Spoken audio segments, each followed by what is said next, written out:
என்ற வார்த்தை தான் இன்னைக்கு பிரசங்கம். கையை தட்டு ஸ்தோத்திரம். நீ கர்த்தரால் ஆசீர்வதிக்கப்பட்ட.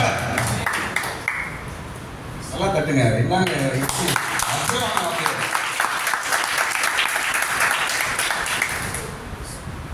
இன்னைக்கு ஆண்டவர் உனக்கு ஒரு பேர் இருக்கிறார். என்ன பேர் தெரியுமா? என்ன பேரு? கர்த்தரால் ஆசீர்வதிக்கப்பட்டவரே. உருப்படுவியா நீ? என் வந்திய என் குடும்பமே போச்சு. உன்னை கட்டி நான் படுற பாடு இருக்கு. என் குடும்பமே போச்சு. அது இல்ல பேரு.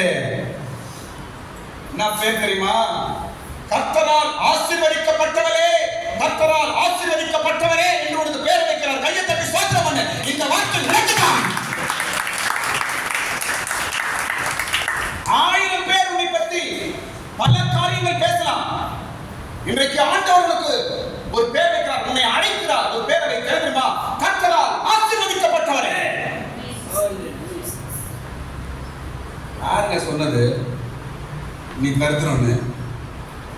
யார் சொன்னது நீ கெட்டவன் சொல்லு? யார் சொன்னது நீ கால் வச்ச இடம் உருப்படாது? யார் சொன்னது உன்னால் ஆகாது என்று? யார் சொன்னது நீ சாபம் என்று? யார் சொன்னது உனக்கு கெடுதல் என்று?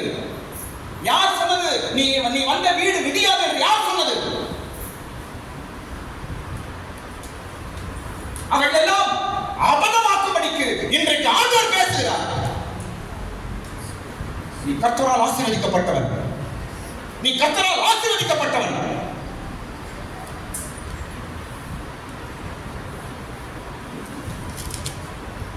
ஆசீர்வாதம் தலைமையில் இருக்குது.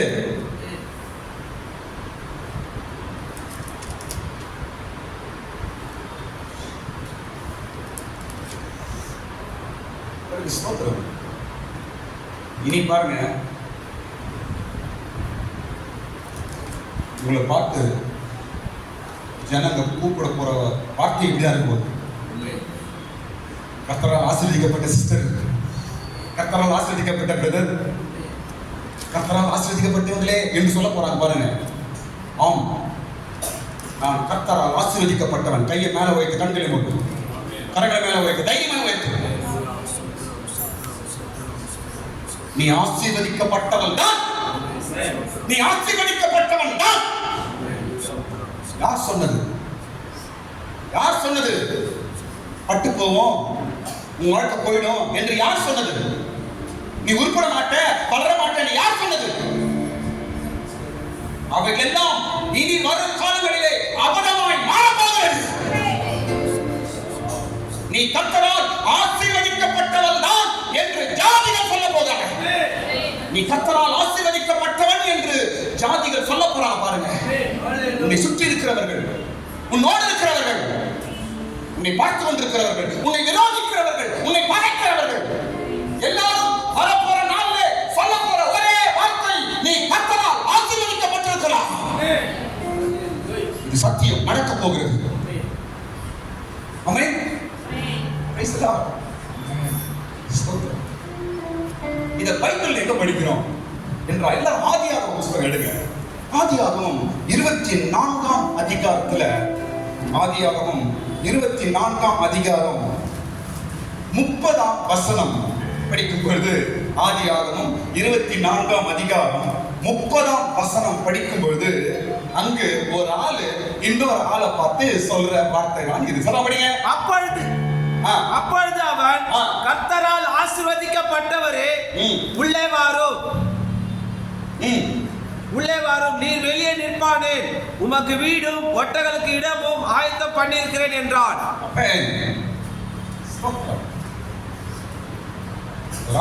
சொல்றார், ரெபெக்காளுடைய அண்ணன் ஆபிரகாமுடைய வேலைக்காரனை பத்தி சொல்றார். ரெபெக்காளுடைய அண்ணன் யாரை பார்த்து சொல்றாரு? ஆபிரகாம். புரியும். யாருக்கு சொல்றா? ரெபெக்காளுடைய அண்ணன் யாருக்கு சொல்றாரு? ஆபிரகாமுடைய வேலைக்காரனை பார்த்து சொல்லுகிறார், கர்த்தரால் ஆசீர்வதிக்கப்பட்டவரே, உள்ளே வாரும், நீ வெளியே நிற்கிறது என்ன?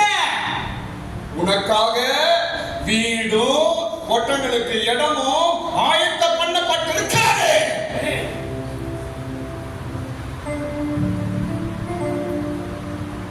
Praise the Lord. Amen. பாருங்க, கர்த்தரால் ஆசீர்வதிக்கப்பட்டவரே யார் பார்த்து சொல்றாங்க பைபிள்ல? ரெபெக்காள் அண்ணன். அதான் யார்கிட்ட சொல்றாங்க? ஆபிரகாம் வேலைக்காரன். யார்கிட்ட? ஆபிரகாம் வேலைக்காரன். ஆபிரகாமோட வேலைக்காரனுக்கே இப்படி ஒரு blessing வார்த்தை நான் உனக்கு எடுத்துருக்காரா? கையை தட்ட. இவாக்காரா சத்துருவின் காரணமாக. ஒரு ஆபிரகாமின் வேலைக்காரனே இப்படி ஒரு ஆசீர்வாதமான வார்த்தையை அவன் பெறும்போது நீ நானும் அதிகம். உட்கார். ஒரு ஆபிரகாமின் வேலைக்காரனை பார்த்து இப்படி ஒரு வார்த்தை சொல்லப்படுது. கர்த்தரால் ஆசீர்வதிக்கப்பட்டவரே. ஆபிரகாம் வேலைக்காரங்க அவன். நீயும் நானும் ஆபிரகாமின் சந்ததி. நீயும் நானும் ஆபிரகாமின் வாக்குத்தத்தத்தை சுதந்திரவாளிகள். நம்மளுக்கு ரைட்ஸ் இருக்குது. அவனை காட்டிலும் நாம் பல மடங்கு ஆசீர்வாதத்தை பெறுகிறோம். நீ இப்போது இருப்பதை காட்டிலும் 100 மடங்கு 1000 மடங்கு பெருகுவாய். கரத்தட்டு, கையத்தட்டு. இப்போது இருப்பதை காட்டிலும் 1000 மடங்கு நீ பெருகுவாய்.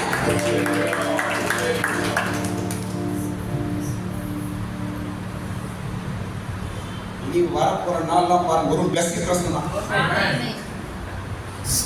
யார் என்ன சொல்லிட்டோம்?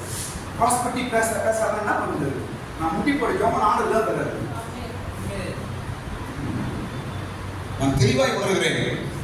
இன்னும் காலம் இல்லை. இனி வர காலத்துல உங்களை எல்லாரும் ஆண்டவரை துளுக்க செய்ய போகிற எல்லாம் blessing மாற போறீங்க. எல்லாம் கையை தட்டுங்க. இன்னும் வரப்போற நாட்கள நீங்க எல்லாம் ஆசீர்வாதத்தின் மேல் ஆசீர்வாதமாய் மாற போகிறீங்க.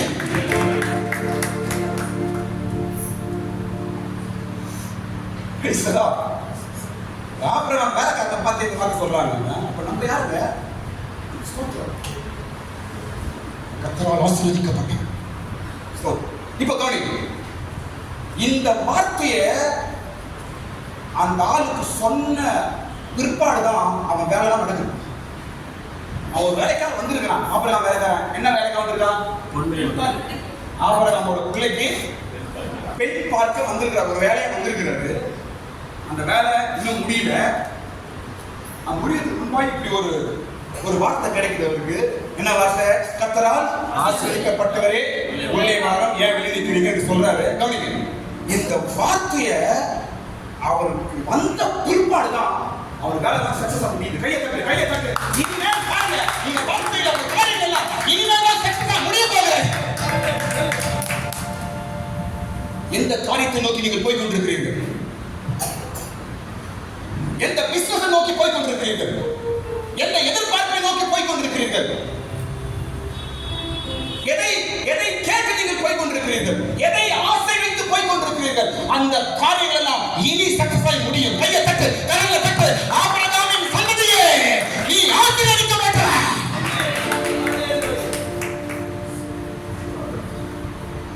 இந்த வார்த்தையை கேட்ட பிற்பாடுதான் அவர் வந்து வேலை முடியுது. அவர் கிளம்பி வந்த வேலை முடியுது. ஸ்தோத்திரம். இன்னைக்கு ஆண்டவர் அதே வார்த்தையை உனக்கு தரார். ஏதோ ஒரு வேலையா நீ வந்திருக்கிறார். ஏதோ ஒரு வேலையா நீ போய் கொண்டிருக்கிறார். ஏதோ ஒரு காரியத்தை முடிக்க வேண்டும் என்று போய் கொண்டிருக்கிறார். ஸ்தோத்திரம். ஆபிரகாமின் வேலைக்காரன் கொடுத்தது போல இன்றைக்கு ஆண்டவர் உனக்கு ஒரு வார்த்தையை கொடுக்கிறார். நீ போகிற காரியம் சக்சஸ் ஆக முடியும். ஆமென். ஹalleluya. இப்போ பாருங்க, முதல் காரியம் கர்த்தரால் ஆசீர்வதிக்கப்பட்டவரே என்று சொல்கிறார். கர்த்தருக்கு ஸ்தோத்திரம். நாம தான் கர்த்தரால் ஆசீர்வதிக்கப்பட்டவரே. ஆமாம். இனி உங்களை பார்த்து ஜனங்க சொல்ல போறாங்க, இனி இந்த பேர் தான் நீங்க வாங்க போறீங்க. விசுவாசத்தோடு போங்க. கர்த்தருக்கு ஸ்தோத்திரம். இரண்டாவது காரியம், நீ என்ன சொல்ற? முதல் காரியம் கர்த்தரால் ஆசீர்வதிக்கப்பட்டவரே. இரண்டாவது உள்ளே வாரும் என்று சொல்றார். அடுத்த வார்த்தை என்ன? நீ வெளியே நிற்பானே. ஏன் வெளியே நிற்கிற? ஏன் வெளியே நிற்கிறாய்? ஸ்தோத்திரம். ஏன் வெளியே நிற்கிற? இங்க ஆபிரகாமோட வேலைக்காரன் ரெபெக்காள் வீட்டு வெளியே நிற்கிறார். வெளியே நிக்கிறாரு. அவரை பார்த்து ஆபிரகாமோட ரெபெக்காவோட அண்ணன் உள்ள வாங்க சொன்னார். வெளியே நிக்கிறார். இந்த காலை வேளையில் ஆண்டவர் உன்னை பார்த்து சொல்லுகிறார், ஏன் வெளியே நிற்கிறார்? எதற்காக வெளியே நிற்கிறார்? இந்த வெளியே நிற்கிறது என்ன அர்த்தம்? வெளியே நிற்பது என்ன அர்த்தத்தை காண்பிக்கிறது? முதலாவது பயம். சொல்லுங்களா? பயந்து வெளியே நிற்கிறார். உள்ள போலாமா மாணவா? பயம். எந்த விஷயத்தில், எந்தெந்த காரியத்தில் இதுவரைக்கும் நீங்கள் பயந்து நிற்கிறீங்களோ அந்த விஷயத்துல 2 அடி முன்ன வச்சு வாங்கினீங்க. நிக்காதீங்க. நீங்க ஆண்டவர் பேசுறாரு, நீங்க ஆண்டவரோட வார்த்தையை கொடுக்கிறாரு. இந்த எலியாசர் என்ற ஆபிரகாமின் வேலைக்காரன் வெளியே நிற்கிறான். ஒரு பக்கம் பயம், என்ன ஆயிடுமோ ஏதாயிடுமோ, நம்ம ஒரு வேலையா வந்திருக்கிறோமே எப்படி. ஸ்தோத்திரம். இன்னைக்கு ஆண்டவர் உன் பயத்தை நீக்கும்படிக்கு ஒரு வார்த்தை சொல்லுகிறார். நீ ஏன் வெளியே நிற்கிற? ஏன் வெளியே நிற்கிறாய்? ஏன் நின்று கொண்டிருக்கிறாய்? ஏன் தயங்குகிறாய்? ஏன் பயப்படுகிறாய்? நீ கர்த்தரால் ஆசீர்வதிக்கப்பட்டவர். இரண்டாவது ஒரு விஷயம் என்னன்னா, இது தேவ சித்தமா வெளியே நிற்கிறாரு. எப்படி நிற்கிறாரு? தேவ சித்தமா. ஊருல போறது தேவ சித்தமா என்று வெளியே நின்று கொண்டிருக்கிறார். சில விஷயத்துல இது கடவுளுடைய காரியமா, இது கடவுளுக்கு இஷ்டமா, இது கடவுள் நம்மை நடத்துகிறாரா என்று எதையாவது குறித்து நீங்க குழம்பி கொண்டிருக்கிறீர்களா? நீ ஆண்டவர் சொல்கிறார், ஏன் வெளியே நிற்கிறார்?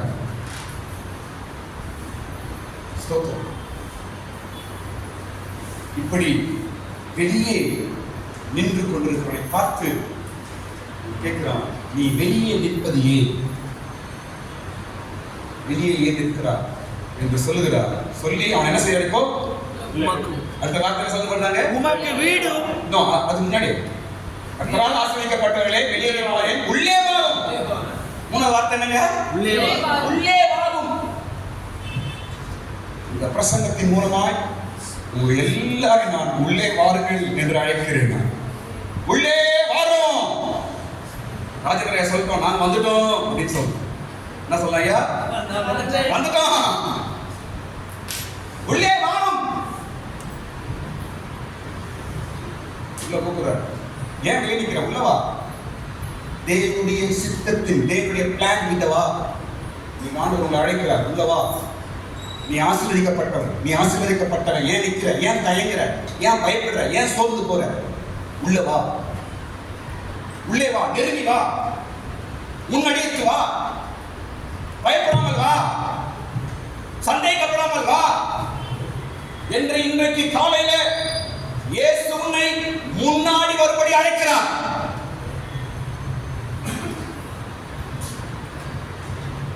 ஆபிரகாமின் வேலைக்காரனுக்கு கொடுத்த அழைப்பு போல உன்னை அழைக்கிறார். ஸ்தோத்திரம். முன்னாடி வா. உள்ளே வா. உள்ளே என்றால் என்ன? ஆசீர்வாதத்தை சுதந்திரமடித்து வா. இன்னும் வெளியே நின்று தூரமா நின்று பயந்து இருந்தது போதும். வா. வந்து ஆசீர்வாதத்தை பெற்றுக்கொள். ஆசீர்வாதத்தை சுதந்திரத்துக்கொள். ஆசீர்வாதத்தின் சுதந்திரடியாய் மாறு.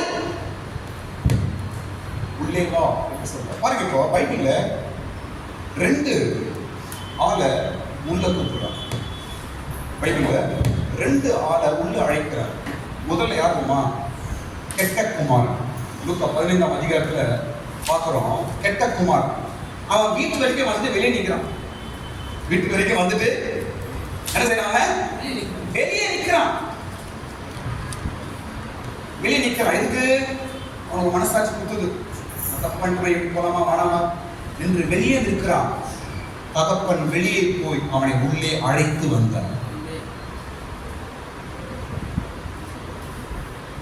இந்த காலை வேளையில் நீ ஆசீர்வதிக்கப்பட்டவன் என்று ஆண்டவர் உனக்கு ஒரு பேர் வச்சு உன்னை உள்ள கூப்பிடுறார். வா உள்ள, என் வீட்டுக்குள்ள வா. ஏன் வெளியே நிற்கிறார்? கெட்ட குமாரன் வழி தப்பி போய் தப்பு செய்துட்டேன் என்று மனசாட்சியில குத்தப்பட்டு அவன் என்ன பண்றான்? வெளியே நிற்கிறான். தகப்பன் போய் அவன் என்ன செய்யறாரு? உள்ளே அழைத்து கொண்டு வர. ஒண்ணு. ரெண்டாவது யார் என்றால் லோத்து. சொல்லுங்க. லோத்து வெளியே நிற்கிறான். ஜனங்கள் எல்லாரும் அவனை போட்டு அவன் என்ன கொல்ல பார்க்கிறான். லோத்தை ஊர் ஜனங்கள் எல்லாம் சூழ்ந்து அவனை கொல்ல பார்க்கிறார்கள். அப்போ தேவ தூதர்கள் அவனை உள்ளே எடுக்கிறார். உள்ளே எடுக்கிறார். உலக ஜனங்க, விரோதிக, துரோகிங்க, பாவிங்க, உன் சத்துருக்கள் எல்லாரும் உன்னை சூழ்ந்து உன்னை அழிக்க பார்க்கிறார்கள் என்று நீ நினைக்கிற இல்ல கடவுள் பார்க்கிறார். அதிலிருந்து தப்பிக்கும்படிக்கு உன்னை உள்ளே அழைக்கிறார். நீ உள்ள வா என்று சொல்லுகிறார். ஸ்தோத்திரம். கர்த்தரால் ஆசீர்வதிக்கப்பட்டவரே உள்ளே வா, வெளியேயே நிற்கிறா என்று இந்த ஆபிரகாமுடைய வேலைக்காரனை உள்ள கூப்பிடுறார். ஸ்தோத்திரம். அடுத்தது 4வது வார்த்தை சொல்றாரு, உமக்கு வீடும் ஒட்டகத்திற்கு இடமும் ஆயத்தம் பண்ணியிருக்கிறேன். ஏன் வெளியே நிற்கிற? எதற்கு வெளியே நிற்கிறார்? உள்ளே வா, நான் உனக்காக எல்லாம் ஆயத்தம் பண்ணி வைத்திருக்கிறேன். ஸ்தோத்திரம். அவன் யாருன்னே தெரியாது, அனாதான். இந்த ஊரு தெரியாது. அவன் அப்படியே ஆபிரகாம் பேச்சு கேட்டு வந்தான் அப்படியே. ஆனா இங்க வந்தா அவனுக்கு என்ன ரெடியா இருந்தான்? வீடு, ஒட்டகத்துக்கு இடம், சாப்பாடு எல்லாம் ரெடியா இருக்கு. ஒரு ஆச்சரியம். தேவன் செய்கிறார். ஒரு ஆபிரகாம் வேலைக்காரனுக்கே தேவன் அப்படி செய்வது செய்ய மாட்டாரா? ஆமென். நான் ஒரே வார்த்தை சொல்றேன், கவனிங்க. கர்த்தர் உங்களுக்காக எல்லாம் ஆயத்தம் பண்ணி வச்சிருக்கிறார். எல்லாம் உனக்கு ஆயத்தமா இருக்கிறது. வீடு ஆயத்தமா இருக்குது. உன்னோடு கூட இருக்கிற ஜனங்கள் தங்கும்படிக்கு இடம் ஆயத்தமா இருக்குது. உனக்கு ஆகாரம் ஆயத்தமா இருக்குது. உனக்கு வசதிகள் ஆயத்தமா இருக்குது. ஆமென். எல்லாம் ஆயத்தம் பண்ணி இருக்கிறேன் என்று ஆபிரகாமின் வேலைக்காரனுக்கு சொல்லப்பட்ட வார்த்தை இன்றைக்கு காலையில் ஆண்டவர் உனக்கு சொல்றார். நான் உனக்காக எல்லாம் ஆயத்தம் பண்ணி வைத்திருக்கிறேன். கையை மேல உயர்த்துங்க, சின்ன ஸ்தோத்திரம் பண்ணும். ஆமாண்டவரே, எனக்காக எல்லாம் நீ ஆயத்தம் பண்ணி வச்சிருக்கிறேன். ஆபிரகாமின் வேலைக்காரனுக்கு நீ ஆயத்தப்படுத்தி வைத்தீர் அல்லவா? எனக்காக எல்லாம் ஆயத்தமா இருக்குது. வீடு இல்லாதவர்களுக்கு வீடு, இடம் இல்லாதவர்களுக்கு இடம், தேவையான பொருட்கள், தேவையான காரியங்கள் எல்லாம் தேவன் ஆயத்தமாய் வைத்திருக்கிறார். ஆயத்தப்படுத்தி இருக்கிறார். எல்லாம் உனக்கு ரெடி பண்ணி இருக்கிற ஆண்டவர். ஸ்தோத்திரம். நம்புறீங்களா? ஆமென். ஒருவரெல்லாம் ஸ்தோத்திரம் பண்ணுங்க.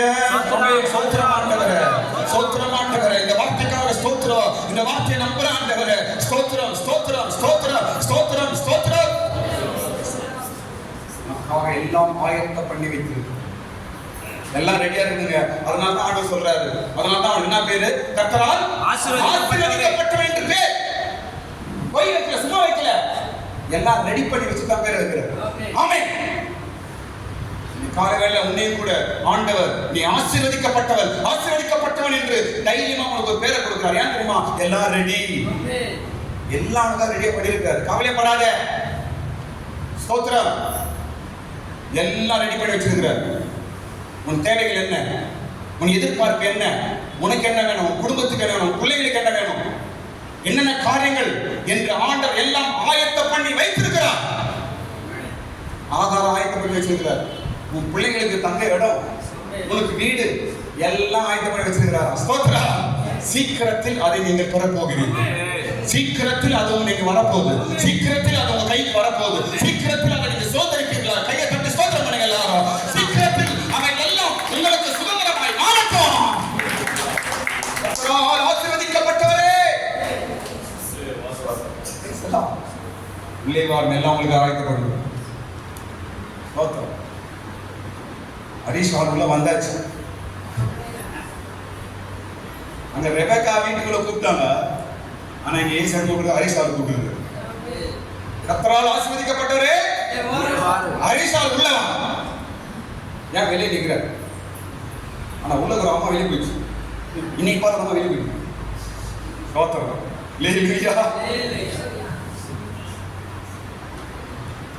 இனி ஆசீர்வாதம் தான் உனக்கு பின்தொடரும். ஸ்தோத்திரம். இன்னும் 3 விஷயம் சொல்ல முடியும். கவனிங்க. சரி, இவன் யாருன்னு தெரியாது. ஆபிரகாமுடைய வேலைக்காரன் யாருன்னு ரெபெக்காவோட அண்ணனுக்கு தெரியாது. அப்படிதானங்க? ஆபிரகாமோட வேலைக்காரன் சொல்லி ரெபெக்காவோட அண்ணனுக்கு தெரியாது. தெரியாமையே கர்த்தரால் ஆசீர்வதிக்கப்பட்டவரே என்று எப்படி சொன்னாரு? அதுதான் 3 விஷயம் நான் சொல்ல போறேன். எப்படி சொன்னாரு?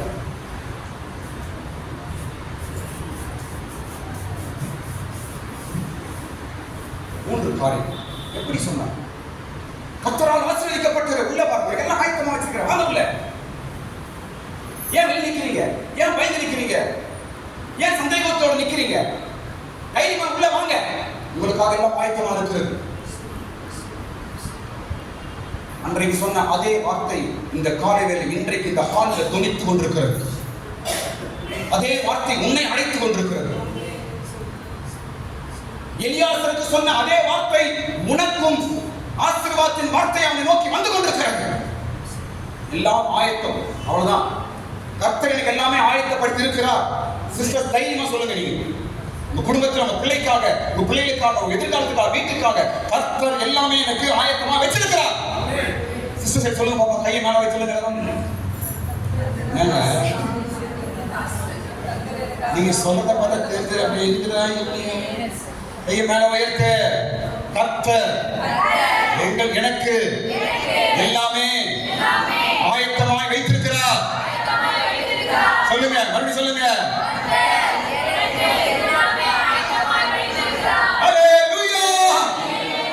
ஒவ்வொரு நாளும் வீட்டுல சிஸ்டர்ஸ் இந்த வார்த்தையை தைரியம் சொல்லுங்க. கர்த்தர் எல்லாமே வச்சிருக்கிறார். ஆதியாகமம் 24ஆம் அதிகாரம் 30ஆம் வசனம் பிரசங்கம் பண்ணாரு. ஆண்டவரோட பேசினாரு. கர்த்தர் எல்லாமே எனக்கு ஆயத்தமா வச்சிருக்கிறார் சொல்லி பாருங்க. உங்களுக்கு தெரியாமல் உங்களை எதிர்பார்க்கிற காரியங்கள், நீங்க ஜெபித்துக் கொண்ட காரியங்கள், உங்களுக்கு என்னென்ன தேவையோ ஏற்ற நேரம் கைக்கு வந்து சேரும். நீங்களே ஆச்சரியப்படுவீர்கள். எது தெரியுமா? வசனம் கிரியை செய்யும். கையை தட்டு, கையை தட்டு. வசனம் வேலை செய்யும். வசனம் பைபிள் வேலை செய்யும், கிரியை செய்யும். கர்த்தர் எல்லாமே எங்களுக்கு ஆயத்தமாக வைத்திருக்கிறார். ஸ்தோத்திரம். பிள்ளைகளுடைய எதிர்கால வாழ்க்கையா ஏன் சோர்வான வார்த்தை பேசுற? கர்த்தர் எல்லாம் ஆயத்தப்படி வச்சிருக்கிறார். ஜோயலுக்காக கர்த்தர் எல்லாமே ஆயத்தப்படி வச்சிருக்கிறார். ஜான் மேத்யூக்காக கர்த்தர் எல்லாமே ஆயத்தப்படி வச்சிருக்கிறார். ஆமென். என்ன சொல்லாம புரியல. மக்கள் பார்த்தேன். ஸ்தோத்திரம். அல்லேலூயா. எல்லாம் ஆயத்தப்படி வச்சிருக்கிறார். இதே சொல்லுங்க. நீங்க உங்க பிள்ளைகளை பார்த்து கர்த்தர் என் பிள்ளைக்காக எல்லாம் ஆயத்தப்படி வச்சிருக்கிறார். நீங்க ஏன் கவலைப்படுறீங்க? கையை தட்டுங்க. நீங்க மனைவி கணவனை பார்த்து சொல்லுங்க, கர்த்தர் எல்லாம் என் பிள்ளைக்காக வச்சிருக்கிறாரு. கணவன் மனைவி பார்த்து சொல்லுங்க, கர்த்தர் எல்லாமே என் பிள்ளைக்காக ஆயத்தமா வச்சிருக்கிறாரு. ஹல்லேலூயா. ஸ்தோத்திரம். ஒரு வேலைக்காரனுக்கு அவ்வளவு பேர் பேசுங்க. நீங்க நானும் ஆபிரகாமோட சந்ததி. நமக்கு அப்படின்னா அவங்க வேலைக்காரன். ஆமென். ஸ்தோத்திரம். ஹல்லேலூயா. எதை பார்த்து இந்த ஆசீர்வாதமான வார்த்தை இந்த வேலைக்காரனுக்கு கிடைத்தது? இந்த ரெபெக்கா அண்ணன் எதை பார்த்து சொல்லிட்டாரு? கர்த்தரால் ஆசீர்வதிக்கப்பட்டவரே எப்படி சொன்னாரு? 3 விஷயம், 3 காரியம் என்னவென்றால், முதல் காரியம் எப்படி இந்த ஆசீர்வாதம் இவனுக்கு வந்தது என்றால், முதல் காரியம் இவன் ஆபிரகாமின் வேலைக்காரன். அதனால் அந்த ஆசீர்வாதம் அவனுக்கு வந்துச்சு. ஆமென். சொல்லுங்க என்ன? இவன் ஆபிரகாமின் வேலைக்காரன். அதனால் அந்த ஆசீர்வாதம் அவனுக்கு வந்து. எப்படி ஆசீர்வாதம் எனக்கு உண்டாகும்? நான் எப்படி நல்லா இருப்பேன்? என் பிள்ளைங்க எப்படி நல்லா இருக்கும்? என் வீடு எப்படி உருப்படும்? நான் எப்படி பெரியவன் ஆவேன்? எப்படி என் குடும்பம் வளரும்? இதெல்லாம் எனக்கு தெரியாது. யோசிச்சு பார்த்தா தலை கிருன்னு சுத்து. தலை கிருன்னு சுத்து. இப்படி பார்த்தா வேலை சின்ன வேலை, இப்படி பார்த்தா கொஞ்சம் சம்பளம், இப்படி பார்த்தா பிள்ளைங்களை படிக்க வைக்கணும், இப்படி பார்த்தா பிள்ளைங்க, இப்படி பார்த்தா வீடு கஷ்டம். இதெல்லாம் பார்த்தா தலை என்ன செய்யுது? அதெல்லாம் பார்க்காத. அதெல்லாம் எனக்கு தெரியாது. ஆனா ஒண்ணே ஒண்ணு தெரியும். நான் ஆபிரகாமின் சந்ததி. கையை தட்டுங்க, கையை தட்டுங்க. விசுவாசமா கையை தட்டுங்க. நான் ஆபிரகாமின் சந்ததி. அதனால் என் குடும்பம் ஆசீர்வாதமாய் மாறும். அவ்வளவுதான். அது மேல ஒண்ணும் தெரியாது. இவன் யாருங்க? இவன் ஒரு வேலைக்காரன்.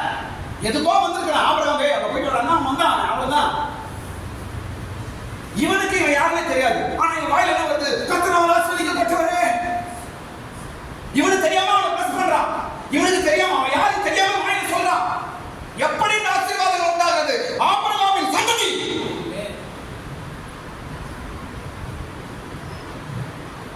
ஆபிரகாமுக்கு சொல்லப்பட்ட எல்லா ஆசீர்வாதங்களும், அவனுக்கு கொடுக்கப்பட்ட எல்லா வார்த்தைகளும் இயேசு கிறிஸ்துவின் மூலமாக நாம் எல்லா தலைமையிலும் அப்படியே இறங்குதுங்க. கையை தட்டுங்க, ஸ்தோத்திரம் பண்ணுங்க, எல்லாம் நல்லா ஸ்தோத்திரம் பண்ணுங்க. உங்க தலைமையில் ஆசீர்வாதம் இறங்குகிறது. இயேசுவின் நாமத்தினால எல்லா ஆசீர்வாதங்களும் வாக்குத்தத்தங்கள் உங்க மேல இறங்குது.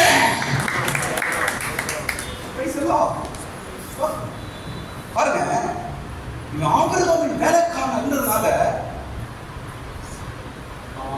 ஆசீர்வாதம் அப்படியே ஆசீர்வாதம் அப்படியே இறங்கு. ஒரு வசனம் சொல்ற பாருங்க, இவன் போகும்போது ஆபிரகாம் ஒரு வார்த்தை சொல்லி அனுப்புற, அந்த வார்த்தை அப்படியே படி. ஆமென். படிங்க. என்ன தெரியுமா அது? 24ஆம் அதிகாரம் 40ஆம் வசனம்.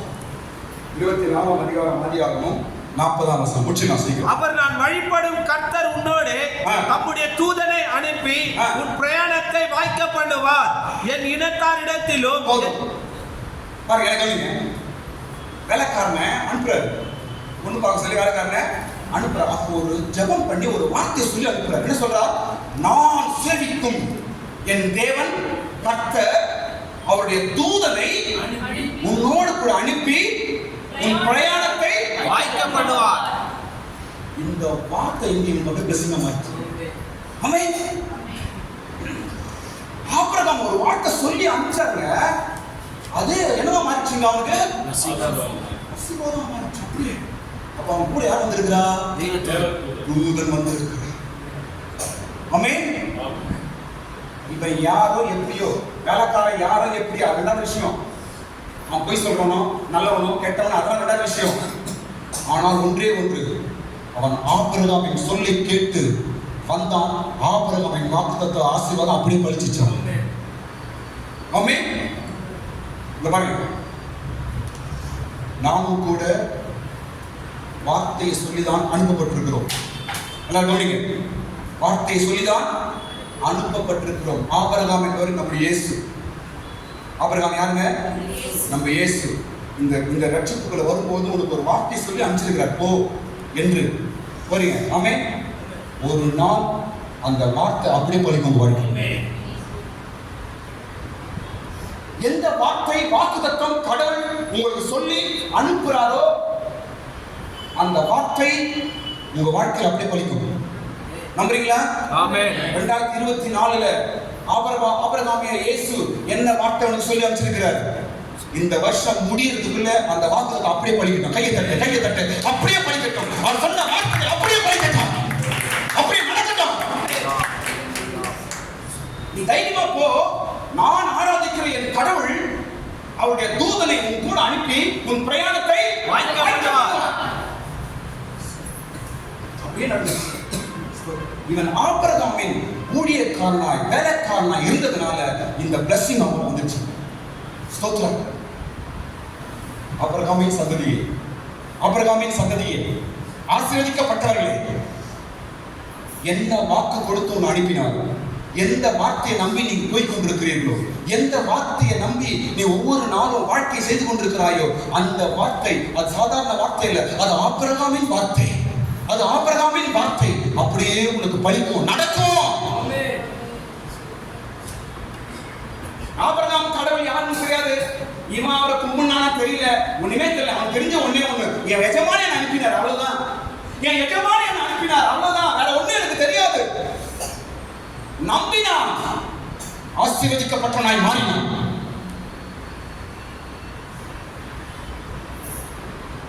எங்களுக்கு ஒண்ணும் தெரியாதுங்க. எங்களுக்கு தெரிஞ்ச ஒண்ணே ஒண்ணுதாங்க. நாங்க சர்ச்சுக்கு போவோம், பைபிள் படிப்போம், ஜெபம் பண்ணுவோம், ஏசப்பா கிட்ட அழுவோம், அவ்வளவுதான் எங்களுக்கு தெரியும். வேற ஒன்றும் தெரியாது. எங்க கூட எங்க ஏசப்பா இருக்கிறாரு, அதான் தெரியும். வேற ஒண்ணும் தெரியாது. எங்களுக்கு கெட்டது பண்ண தெரியாது, எங்களுக்கு கெட்ட வார்த்தை பேச தெரியாது, மற்றவங்க துரோகம் பண்ண தெரியாது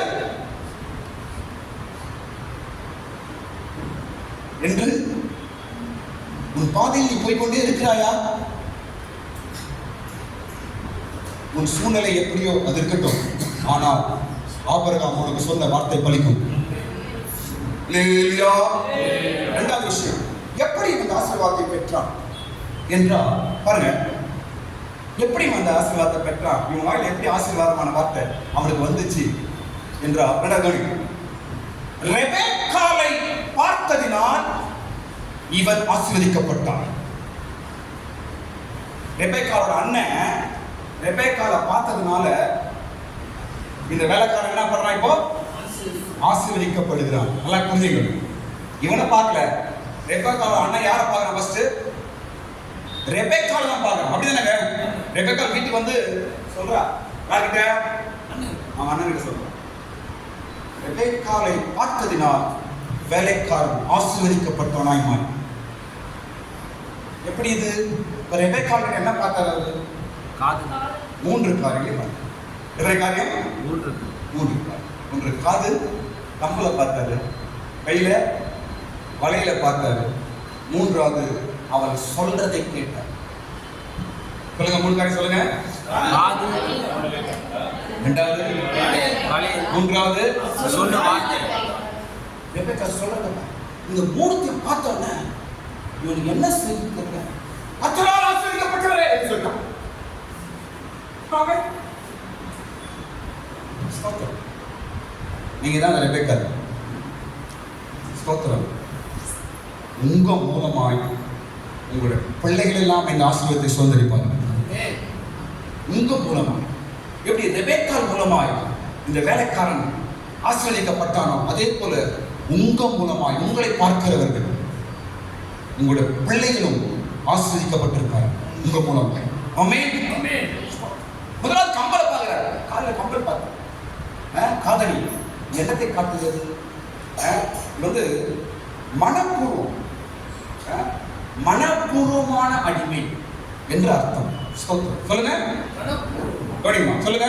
இந்த காத கம்பல் போடுறத பார்க்கிறாரு. அவரு யாரு கொடுத்தா இவருக்கு தெரியலையே, என் தங்கச்சிக்கு கம்பல் யாரோ கொடுத்துருக்காங்கன்னு பார்த்துட்டாரு. ஸ்தோத்திரம். இந்த கம்பல் என்ன அர்த்தத்தை காட்டுகிறது? மனப்பூர்வம். சொல்லுங்க. நீங்க எந்த அளவுக்கு கடவுளுக்கு மனப்பூர்வமாய் இருக்கிறீர்களோ அந்த அளவுக்கு உங்க குடும்பத்தை ஆண்டவர் பிளஸ் பண்ணுவார். ஆமென். மனப்பூர்வமாய் முழு மனசோடு சர்ச்சைக்கு வருது, சர்ச்சையில ஊழியம் பண்றது, பாட்டு பாடுறது, பயிர் படிக்கிறது, சர்ச்சை ஜெபம் பண்றது, மனப்பூர்வமாய் எந்த அளவுக்கு உன் காரியங்களை செய்கிறாயோ அந்த அளவுக்கு உன்னை சார்ந்து இருக்கிறவர்கள் எல்லாரும் ஆசீர்வதிக்கப்படுவார்கள். ஆமென். தாய், நீங்க மனப்பூர்வமா சர்ச்சைக்கு வரீங்க, மனப்பூர்வமா நீங்க ஜெபம் பண்றீங்க, மனப்பூர்வமா பாட்டு பாடுறீங்க, மனப்பூர்வமாய் காணிக்கைகளை சபைக்கு கொடுக்குறீங்க. இது பலன் என்ன? என்ன நடக்கும்? உன் பிள்ளைகளை சுற்றி இருக்கிற பிள்ளைகள் ஆசீர்வதிக்கப்படுவார்கள். ஆமென். ரெபெக்காளை பார்த்து யார் ஆசீர்வதிக்கிறாங்க? இப்ப ஆசீர்வாதம் எப்படி வந்து ரெபெக்காளை பார்த்து ஸ்தோத்திரம். 2வது கையில் என்ன பார்க்கிறாரு? வலையில். இது என்ன என்றால் கடவுளோடு இருக்கிற உடன்படிக்கை. கடவுளோடு கூட இருக்கிற நீங்க கடவுள் கிட்ட எந்த அளவுக்கு நீங்க நெருங்கி இருக்கிறீங்களோ அந்த அளவுக்கு உன் குடும்பம் ஆசீர்வதிக்கப்படும். ஆமென். எந்த அளவுக்கு கடவுளோட நெருங்கி இருக்கிறீர்களோ, கடவுள் ரொம்ப டிஸ்டன்ஸ் இருக்கக்கூடாது, எந்த அளவுக்கு கடவுளோட நெருங்கி இருக்கிறீர்களோ அந்த அளவுக்கு உன்னை சுற்றி இருக்கிற உன் வீட்டார், உன் பிள்ளைகள் ஆசீர்வாதமாய் மாறுவார்கள். ஆபிரகாமின் வார்த்தை அப்படி நிறைவேறும். அல்லேலூயா. 3வது ரெபெக்காள் சொல்ற வார்த்தையை கேட்டார் என் அண்ணன். ஐயோ, அவர் என்ன பார்த்து இப்படி சொன்னாரு அப்படி சொன்னாரு என்று அவர் சொல்றத கேட்டோன்னே அவனுக்கு ஆச்சரியமாயிடுச்சு. உடனே கர்த்தரால் ஆசீர்வதிக்கப்பட்டவரே விடுவாங்க. ரெபெக்காள் சொல்லுகிற வார்த்தை ஸ்தோத்திரம். இது என்ன காட்டுதுன்றா, நீங்க சர்ச்சை முடிச்சு வீட்டுக்கு வெளியே போன பிற்பாடு நீங்க சொல்லுகிற தேவ வார்த்தை, விசுவாச வார்த்தை, நீங்க பேசுற வார்த்தை மிக முக்கியம்.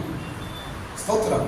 ரெபெக்காள் பேசுறத வச்சு வேலைக்காரன் பிரசங்கமா, ரெபெக்காளை அவன் பேசுற வார்த்தையை கேட்டு ரெபெக்காளோட அண்ணன் வேலைக்காரன் ஆசீர்வதிக்கிறான். பிளஸ் கர்த்தரால் ஆசீர்வதிக்கப்பட்டவரே என்று சொல்றான்.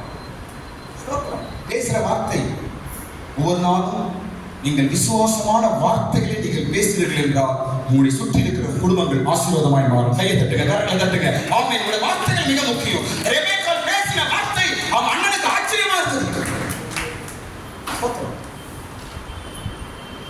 வார்த்தைகள் மூலமாக எலியாசர் ஆசீர்வதிக்கப்பட்டான். 3வது காரியம் சொல்லி முடிக்கிறேன். முதல் காரியம் ஆபிரகாமின் வேலைக்காரனா இருந்ததுனால அவன் என்ன ஆயிட்டான்? ஆசீர்வாதமாய் மாறிட்டான். இரண்டாவது, ரெபெக்காவை பார்த்ததினால் இவன் ஆசீர்வதிக்கப்பட்டவன் என்று பெயர் பெற்றான். மூன்றாவது காரியம் நான் சொல்லிக்கிறேன். மூன்றாவது விஷயம் தான், இவன் துறவண்டையிலே நின்று கொண்டிருந்தான், அதனால் இவன் ஆசீர்வதிக்கப்பட்டவன் என்று பெயர் வந்தது. சொல்லுங்க, எங்க நிற்கிறானா? துறவண்டையிலே நின்று கொண்டிருந்தான், அதனால் இவன் ஆசீர்வதிக்கப்பட்டவன் என்று பெயர் வந்துச்சு. ஆபிரகாம் சொன்ன ஆசீர்வாதம் இவன் மேல வந்துச்சு. நீ எங்க நிக்கிறாங்க? துறவம் என்ன? எங்க நிக்கிறாங்க? துறவண்டையிலே நின்று கொண்டிருந்தான், அதனால் அவன் ஆசீர்வதிக்கப்பட்டவனாய் மாறினான். அந்த கிணறு என்பது ஒரு 3 விஷயங்கள் நான் முடிக்கிறேன். கேப்டான என்ன? கர்த்தரால் ஆசீர்வதிக்கப்பட்டவரே, உங்களுக்கு எல்லாம் ரெடியாக வாங்க. கர்த்தரால் ஆசீர்வதிக்கப்பட்டவரே, எல்லாம் உங்களுக்கு ஆயத்தம் பண்ணி வச்சிருக்கிற நீங்க உள்ள வாங்க. கிணறு, துறவு என்றால் சபை. சொல்லுங்க, துறவு என்றால் என்னங்க? சபை. கிணறு என்றால் என்னங்க? சபை. எந்த அளவுக்கு நீங்கள் சபை அங்கத்தினராகவும் சபையிலே நிற்கிறவர்களாகவும் சபையோடு நிற்கிறவர்களாகவும் நீங்கள் இருக்கிறீர்களோ அந்த அளவுக்கு நீங்கள் ஆசீர்வதிக்கப்பட்டவர்கள் என்று பெயர் பெறுவீர்கள்.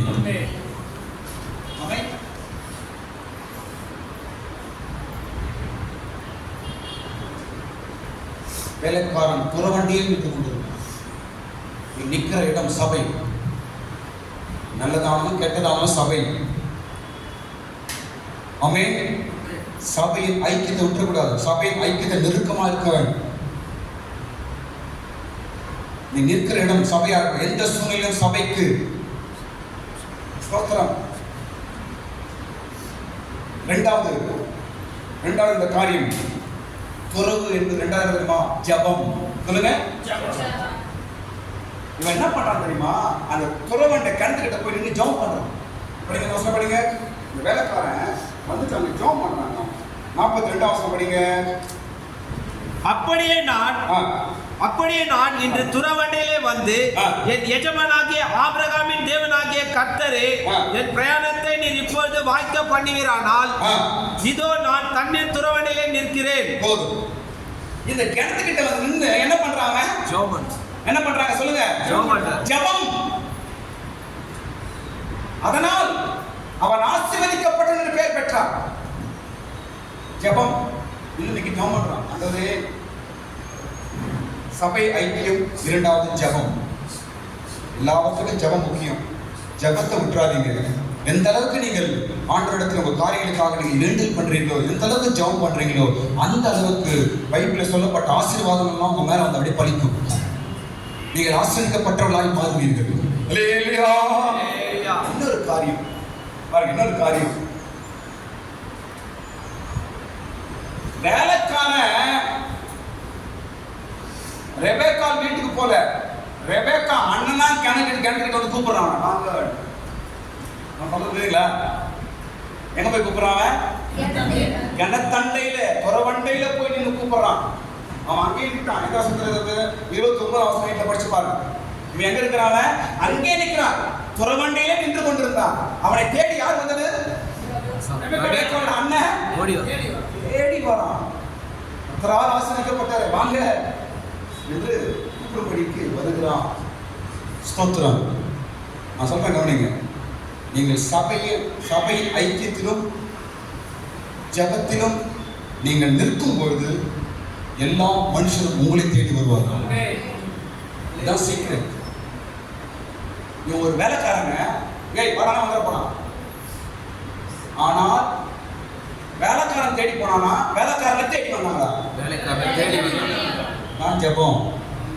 அதான் ஆபிரகாமின் வாக்குத்தத்தம். ஆமென்.